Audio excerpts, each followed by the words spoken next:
বাংলাদেশে হিন্দু, মুসলিম, বৌদ্ধ, খ্রিস্টান সবাই এদেশে সুখে শান্তিতে থাকবে।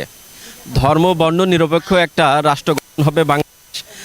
সেই ধারাবাহিকতায় বা বাংলাদেশ সরকারের মাননীয় প্রধানমন্ত্রী জনাব তারেক রহমান সেই অঙ্গীকারী বা সেই ধরনের মেসেজই বাংলাদেশের প্রতিটি ঘরে ঘরে পৌঁছে দিয়েছে।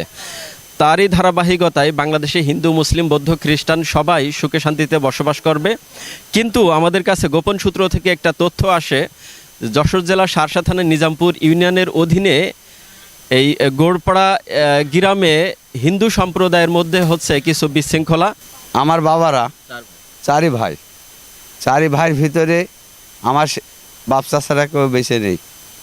আজকে আমরা ওই পদ চাচার কোনো বংশবালা তার নেই। আমার বাবার যার সাথে এই দ্বন্দ্বটা বেঁধেছে সে হচ্ছে আমাদের মামা।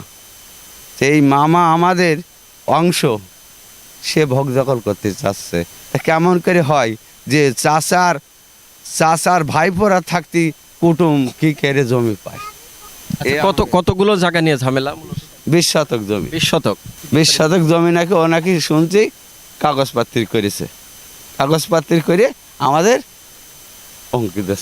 এগুলো সব সত্যি, মিথ্যে কথা নেই, সব সত্যি কথা। কি আসলে উচ্ছেদ করার পরিকল্পনা? আমাদের উচ্ছেদ করা পরিকল্পনা। কে একটু বলুন তো? এটা কৃষ্ণ সরকার। হ্যাঁ। আচ্ছা, উনি কে? উনার বাসা কোথায়? উনি হচ্ছে কুটুম, গদার কুটুম। জমি আমার বাবা শালাও উনি জোর দখল করে জাল দলিল করে নিজে আমাদের উচ্ছেদ করে দিতে চায় একবারে। বলছি এতদিন ইকের এই মন্দিরই হয়েই যে গিয়েছিল প্রায়। আওয়ামী লীগ সরকার ক্ষমতায় থাকে, ঠিক আছে, ওরা টাকাও চলে এলো। এখানে চেয়ারম্যান সাহেব এখানে টাকা সেখানে লোক পাঠিয়ে দিল, মিস্ত্রি পাঠিয়ে দিল, যেখানে রাস্তা করলো কালাম চেয়ারম্যান এখানে হ্যাঁ মারা গেছে। উনি সেই লোক মিস্ত্রিও পাঠিয়ে দিয়ে এলো যে যা খরচ হয় সরকার থেকে যে অনুদান এসে, তাছাড়া যে বেশি লাগে তা আমি গাঠিতে দেবো, তা তোরা মন্দিরটা করে নি। এখানে মন্দির করতে এসে মিস্ত্রি এসে আসলি সে মাপ দিচ্ছে মিস্ত্রি ফিতে টেনে, কৃষ্ণ সরকার এসে এসে এই কৃষির ফিতে টানছিস এই করে এই গ্যামজাম করে মারামারি হয়ে গেছে, হাতাহাতি হয়ে গেছে। এই মন্দির ওর জন্য করতে পারে সেটা আমরা রাজ্যে পাইনি। এখানে শুধু আমি বলছি না, এখানে আরো লোক আছে, বলুক সবার কাছে জিজ্ঞেস করেন, বলুক এই নাকি মারামারি এবং ওদিকে হয়ে আসতো নাকি না মিছো কথা। সবাই জানে এই মানে প্রত্যেকটা খাদে খালি বাধা বিঘ্ন, শুধু ওর জন্য খালি হচ্ছে না, কিন্তু এই জমিটা কিন্তু খাস বলো কৃষ্ণ সরকার বাধা দিয়েছে। কৃষ্ণ সরকার গ্রামের লোক সবাই জানে, মহল্লার লোক সবাই জানে কথা। আপনি কি জানেন? যে আমার সাথে এই গ্যামজাম হয়েছে, আমার সাথে মারামারি। আপনার সাথে মারামারি করছে কৃষ্ণ সরকার? হ্যাঁ, যে জমি মন্দিরের জন্য মাপতে এলো, তা আমি বললাম মন্দিরে হবে, ওই লোক বাধা দিয়েছে। আমি বললাম তো আমার সাথে গ্যামজাম। বাধা দিয়েছে কেন? মন্দিরে করতে যাবে না। এই কেন দেবে না উনি? কেন উনি জানে জায়গা নিয়ে গ্যামজাম, যেমন উনি জায়গা দখল করে রেখে দিয়েছে। যার সঙ্গে গ্যামজাম চলছে ও এখানকার না, বুঝছেন, ও হচ্ছে বাইরের লোক। ওর একজন আত্মীয় আছে, সেই আত্মীয় বাড়ি ছিল, ও নিয়ে এসে মানুষ করেছে। এখন ও জমিটা বেলামি করেছে, জাল করেছে, করে এখন এদের উচ্ছেদ করছে। আমার বাবা আমরা আরো গালাগালি করি যে তুমি যে কাজটা করছো, যে তোমার 3টে যে ভাইজি আছে তাদের কাছ থেকে কোনো অনুমতি কি নিয়েছো?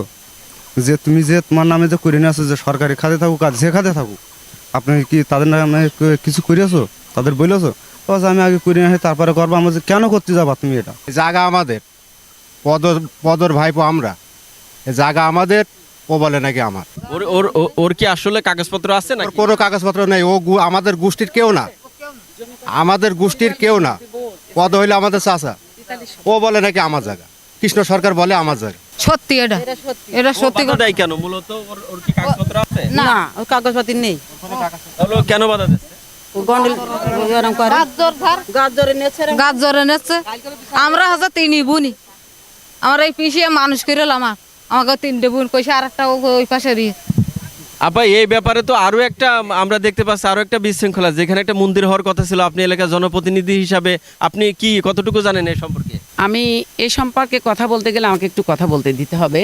এখানে 43 দাগে অনেক জমি আছে। 43 দাগে এই জমিটার 20% জমির মালিক হচ্ছে পদপাড়ুই, আর বাকি জমিটাই সবাই দেখা যাচ্ছে অনেক মানুষ এখানে, অনেক পরিবার দেখলে বোঝা যাবে, বসে আছে।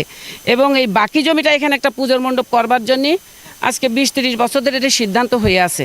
আমিও আল্লাহ আলী কদর সাহেবকে এখানে এনেছিলাম এই পুজোর মণ্ডপ করব, কিন্তু ওই ব্যক্তি যেদিন এই পদপাড়ুই আলহাজ আলী কদর মানে সাবেক এমপি। এমপি 2001 থেকে যে 6 পর্যন্ত ছিল, উনিও এখানে আসছিল। তখনও আমি বাঁশের পাইলিং করে এই রাস্তাটা তখনও করে দিয়েছিলাম, ভেঙে গেছে। তারপরে এইবার আবার সৃষ্টি করেছে, এটা নিজেদের উদ্যোগে এবং ওদের সহযোগিতায়। এখন এখানে যে তখনও পুজোর মণ্ডপ করতে চাইছিলাম, একবার মনে হয় রামযজ্ঞ হয়েছে, তাই না দাদা? খুব সুন্দর করে 2বার রামযজ্ঞ হয়েছে।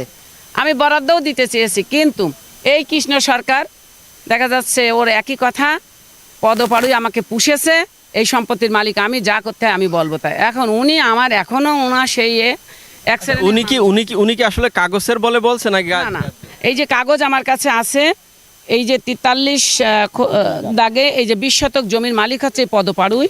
তার এসে রেকর্ডও আমার কাছে আছে, অংশীজনদের শরিকের ওয়ারিশ নামে আছে। এই যে পদপাড়ুই 43 দাগে এই যে 20 শতক জমির মালিক সে, এবং এটার আরো পেপারস দলিল আমার কাছে আছে, এবং আমি ডকুমেন্টস নিয়েই কথা বলছি। পদপাড়ুই মানে আপনাদের আমাদের চাচা চাচা। তার মানে তাহলে তো জমির মালিক আপনারা এখানে হ্যাঁ, কাগজে এরা দেখা যায়। সবাই এখানে আছে, আর চাচার অংশ তো ভাইপোরা পাবে, পাবে। তাহলে কুটুম কিভাবে পাবে? না, না, এটা তো সম্ভব না। কৃষ্ণ হলো কুটুম, ও তো জমি পায় না। পদর বাপ বানাইছে। আর সেই পদর বাপ বানাইছে কৃষ্ণ, বানাইয়ে জালিয়াতি করেছে। এটারও ডকুমেন্টস আছে, ও যে বাবা বানাইছে এটারও ডকুমেন্টস আমি নিয়ে আসিছি। এই যে এখানে ও যে কৃষ্ণ পদপাড়ুই মারা গেছে পুরা রাইটের আগে। এখানে সে বলেছে যে মৃত্যু হওয়ার আগে যে কৃষ্ণ সরকার ওরফে পাড়ুইকে ওয়ারেস রাখিয়া মৃত্যুবরণ করেন, পরবর্তীতে বাদী নামের পাড়ুই উপাধির পরিবর্তন করিয়া উনি সরকার উপাধি দেয়। পদপাড়ুইরা হচ্ছে বিশ্বাস, আর ওই কৃষ্ণ হচ্ছে সরকার, বংশও আলাদা, অর্থাৎ তার সঙ্গে রক্তের কোনো কালেকশন নেই, যেটা বাস্তব সত্য কথা। আমি আজকে আমার জনপ্রতিনিধিদের মাধ্যম দিয়ে আমার সরকারকে বলি, এই সত্য যেন সারসার মাটিতে প্রতিষ্ঠা করার মাধ্যম দিয়ে একটা মেসেজ যায় যে তারেক রহমান সরকার বাংলাদেশের জনগণের সরকার। জি, আপনাকে ধন্যবাদ আপা। জি, এখানে আসলে ওনাদের বক্তব্যে কিছু যৌক্তিকতাও তুলে ধরেছে যে বংশগতও পরিবর্তন রয়েছে, তাহলে তিনি এই জায়গার মালিক কিভাবে হয় সেটা আমাদের বোধগম্য নয়। নিশ্চয়ই এই বিষয়টি নিয়ে আমরা এখন কৃষ্ণ সরকারের কাছে যাব এবং তার জবাবদিহিতার আন্ডারে আনার জন্য তাকে আমরা প্রশ্ন করব যে সে এই কাজগুলো কেন করছে। যে আপনার নাম কি কৃষ্ণ সরকার? কৃষ্ণ সরকার আমার নাম। আচ্ছা, জি কৃষ্ণ সরকার, আপনার বিরুদ্ধে আমাদের কাছে কয়েকটা অভিযোগ এসেছে যে এলাকার যে আপনাদের যে সম্প্রদায় আছে, হিন্দু সম্প্রদায়, তাদেরকে আপনি উচ্ছেদ করার জন্য পরিকল্পনা। না না না, আমি তাকে কোনোদিন উচ্ছেদ করিনি আর বলুনি। আমি বলেছি তারা বসবাস করবে, সব কিছু করবে, আজকে আজকে আমি কালকের নেই, বুঝতে পেরেছেন? আমি সরকারের খাতে ছিল, আমার সেই মা বাপ ছিল, সেইটি আমার মানুষ করেছে।